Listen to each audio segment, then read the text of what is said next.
Hello students, in this lecture we will see condition for reciprocity of two-port network in terms of ABCD parameters, and ABCD parameters are also known as transmission parameters.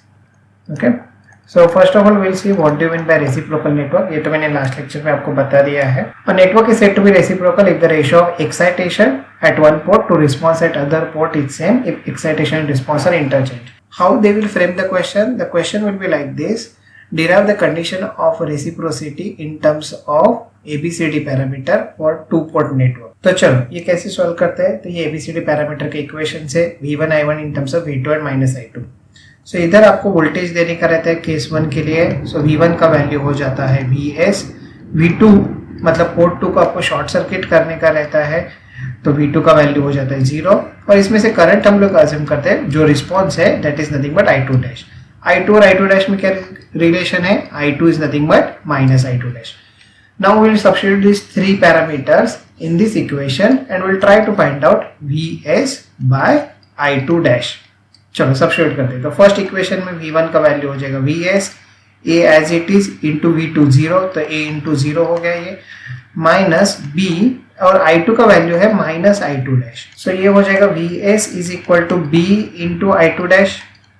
तो क्या आप Vs by I2 dash का value find out कर सकते हैं equation से? Yes. So that it turns out to be B. So second equation is not required over here. So we have calculated Vs by I2 dash. अभी case B के लिए जाते हैं. इसमें क्या होता है? So you apply the voltage at the second port. So इसका मीनिंग है V2 का वैल्यू क्या हो जाएगा? V2 का वैल्यू हो जाएगा Vs.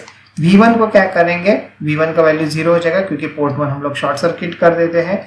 और I1 के बदले आपका आ जाएगा इधर I1 dash, rather I1 is equal to minus I1 dash.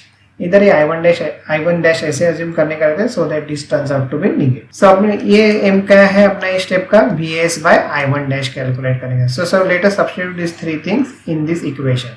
So V1 को क्या सब्स्टिट्यूट करने का है? 0. ओके. V2 को बदले आ जाएगा आपका Vs माइनस BI2. क्या Vs by I1 dash find out कर सकते हैं? नहीं. So we require second equation. I1 के बदले आ जाएगा अभी माइनस I1 डैश. इस सेकेंड इक्वेशन में मैं सब्स्टिट्यूट कर रहा हूँ. This is equal to CVs और ये हो जाएगा माइनस DI2. तो इधर से आप Vs by I1 dash find out कर सकते हैं इफ यू एलिमिनेट I2. तो I2 इधर से अपने को फॉर्म करने, I2 का इक्वेशन अपने को लिखने का है. सो I2 इज इक्वल टू, तो ये हो जाएगा AVs by B क्योंकि BI2 उधर गया तो B डिनोमिनेटर में आ जाएगा. Now substitute I2 over here. So ये इक्वेशन क्या हो जाएगा आगे? I1 dash is equal to CVs minus D और I2 के बदले आ जाएगा आपका AVs by B. तो Vs इसमें से कॉमन आ जाएगा and that you can write down as Vs और ब्रैकेट में आ जाएगा B into C minus A into D divide by B. तो Vs by I1 डैश में लिख रहा हूँ. सो Vs by I1 डैश आपका हो जाएगा, ये B न्यूमरेटर में चला जाएगा और डिनोमिनेटर में, और ये निगेटिव साइन भी है इधर, डिनोमिनेटर में तो हो जाएगा AD minus BC. So Vs by I1 dash हम लोग ने फाइंड आउट कर दिया है. अभी नेटवर्क रेसिप्रोकल है. रेसिप्रोकल का क्या मीनिंग हो जाता है?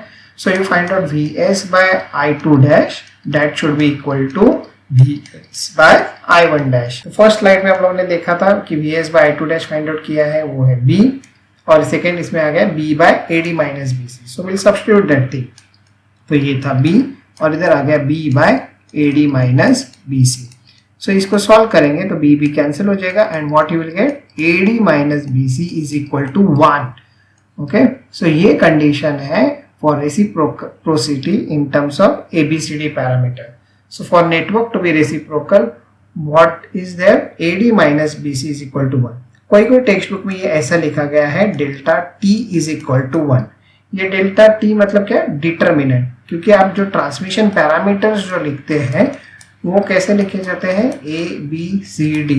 सो what you are finding? AD minus BC. So that is nothing but determinant of transmission parameter and that should be equal to 1. Then the network is said to be reciprocal. Thank you.